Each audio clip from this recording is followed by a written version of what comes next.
Okay, so hopefully I'll leave some time here so we can chat. So the thing about the surface water foams, when the state of Michigan approached AECOM, they wanted to better understand what's going on with these foams and why are they occurring. And so invariably, a lot of times these unusual requests, for some reason, come to me, and I looked at it and I says, as a pure scientist, I would want to dissect these, both understand the chemical nature, right? So I recommended that we move forward with an expanded list, a 41 list, and Vista had done the work related to that. Now I'm seeing some of these sites in North Carolina that I thought we were cutting edge. Now they're doing 57 chemicals. But the other thing I wanted to understand is, because naturally occurring sources biological sources can liberate foams, I thought, let's look at the biology. Let's look at what the actual DNA says.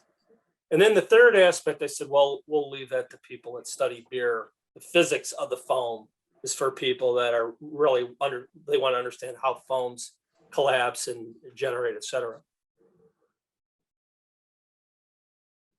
So this is a bit redundant from the last slide, but I will comment that the genesis, the occurrence, the fate and transport are really ongoing topics by several academics and consultants, et cetera.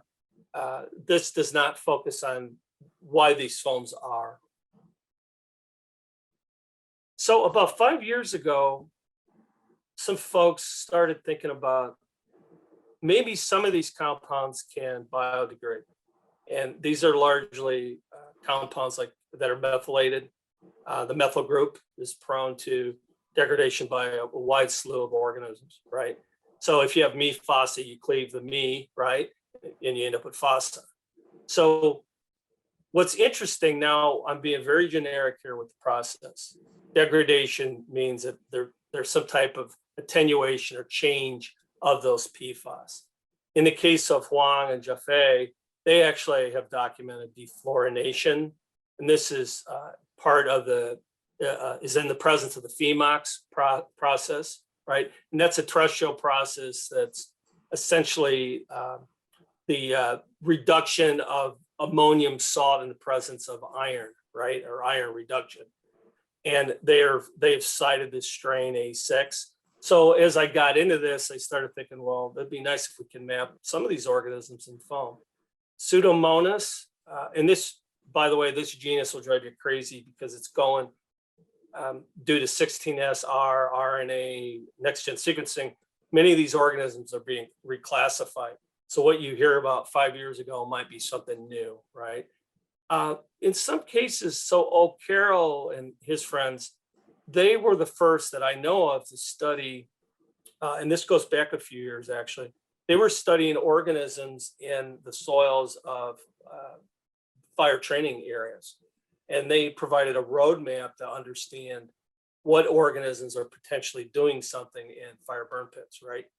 And so one of the things they pointed out here was they found a negative correlation in oxalobacteria, meaning there was a decreased occurrence of oxalobacteria in the presence of PFAS, while they found an increase in things like Desulfococcus, which is a dehalogenating organism.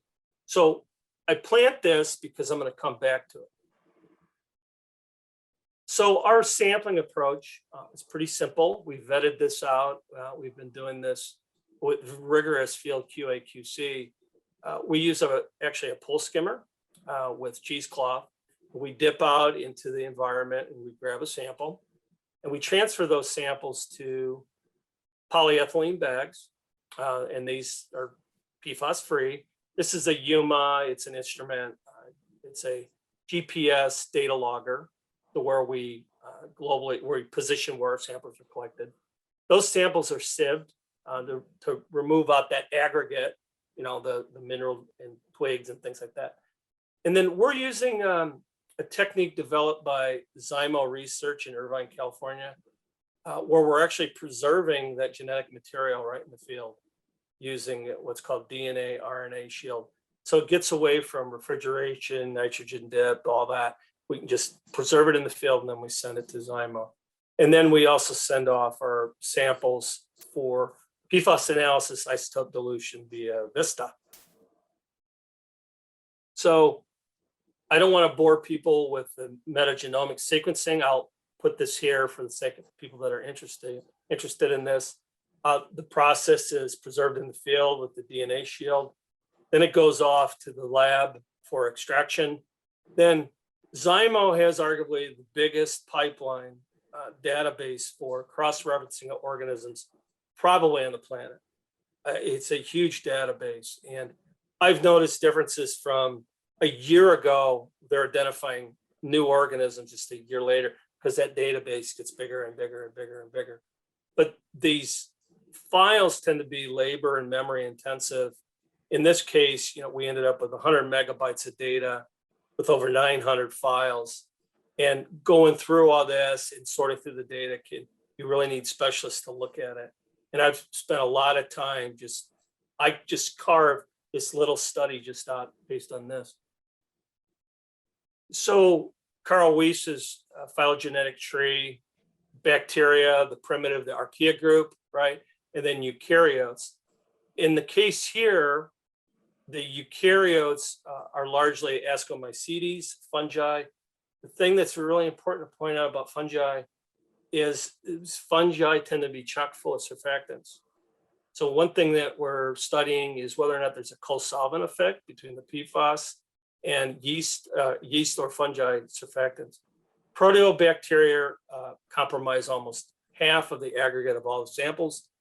Proteobacteria are a huge group. They're named after a Greek god Proteus, who could change different forms. So you're looking at a lot of different forms of bacteria. Let me move forward into the heat map. Each column represents a separate sample. This is Rogue River, Huron River, Thornapple, et cetera, and 2 lakes. And you see there's quite a bit of difference in each of these geographic locations. This is a heat map. This is percent of organisms identified in each sample. This is general group here, this hot group, right? That's Candidatus rickettsiella. That is a pathogen. It lives in the gut of various freshwater isopods. So it's not surprising that we would see these organisms in surface water foams. What is interesting is relative high occurrence of oxalobacteria in these samples.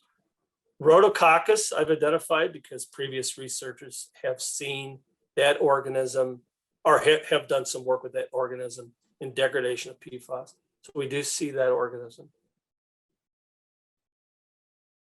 The Pseudomonas group, a lot of work's been done with them, particularly my background in phytoremediation. I study Pseudomonas in the root zone, in the rhizosphere. And these organisms are interesting because of their wide diversity in metabolizing different contaminant substrates. They have been also associated with the Phemox process as well. There's several identified species. And within our samples, we find 4 predominant species and some other strains. It's been suggested that one of them, Pseudomonas putida, serves as a nice vehicle for manufacturing of different remedial functions or bioproducts. So if you look at what Pseudomonas are in the foams, surface water foams, the 2 ones that really stand out, P. lurida was in every sample, and P. betica is another one that I think was in all but one. What's interesting is these are typically terrestrial organisms. So what's probably happened is either the DNA has been washed in, either spores have come in on the foams, or it's washed in, or they have accumulated in that aggregate on the terrestrial setting. Now, this is the really fascinating part. As part of the metagenomic sequencing, we mapped well over 750 genes. Now, most of these genes would be genes that you would expect to be within a day-to-day, minute-by-minute, second-by-second metabolic process. Things like this gene here, this pyruvate fermentation, isobutanol. So these are functions at a cellular level. As I was going through 750 functional genes, I decided, let me just sort these by occurrence. So out of 15 samples, these are the highest occurring genes that we see. What's particularly interesting, we don't see any dehalogenation and certainly no defluorination genes. But what popped up was this heme B biosynthesis and an enzyme UroD. What I find interesting here is the UroD is a decarboxylase, and it occurs in samples that are enriched with carboxylate PFAS. So I'm not suggesting that this gene is doing something to the PFAS, but the next step would be to actually, and it's an assay test, would be to test for that enzyme within the foams. But the thing about it is what it does, it's changing that porphyrin group. It's altering iron, and it does it well, and it does it better than any enzyme identified. So it's like the benchmark for catalytic efficiency. So it's quite interesting, and I encourage a young researcher, a grad student, or a PhD candidate to kind of look at this and let's see if there's anything more to it. Food for fodder, total species count. This is an aggregate of all the river samples, all the foam samples.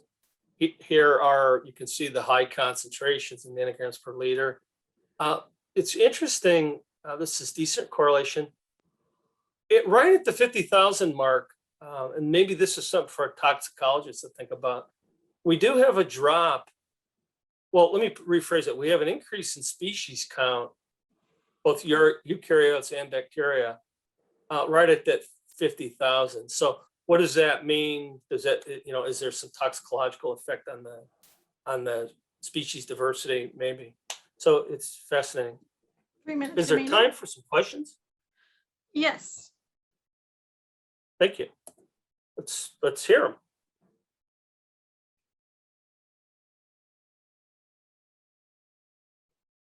Any questions yet, Lee? Not many questions yet.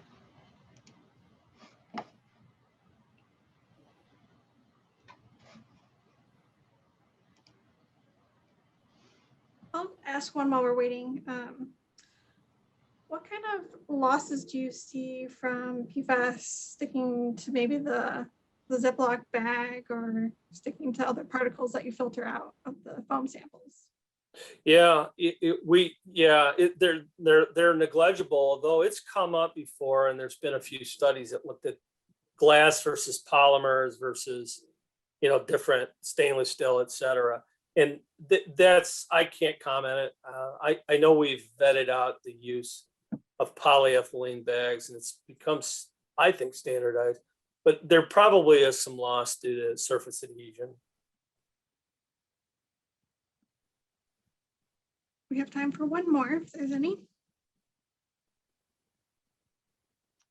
Okay, what is the best way to measure if carboxyl group is being removed PFAS by the enzyme? The presence alone isn't enough since it could be inhibited or steric interactions. I'm not sure what the question is. What is the best way to measure if carboxyl group is being removed PFAS by the enzyme? I think that's So to tackle whether or not that UroD is doing what we think it's doing, I would want to determine, is that enzyme present in the foam? In terms of will it do anything? That would be some type of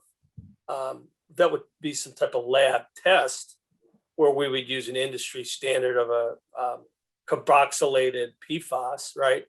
So I don't know. We would do that in the lab, set that up in the lab. Maybe our treatability folks could do it. By the way, the prices on some of those assays get to be, the UroD assay is about $1,500 a sample. So I need to find a rich client or an academic that wants to partner.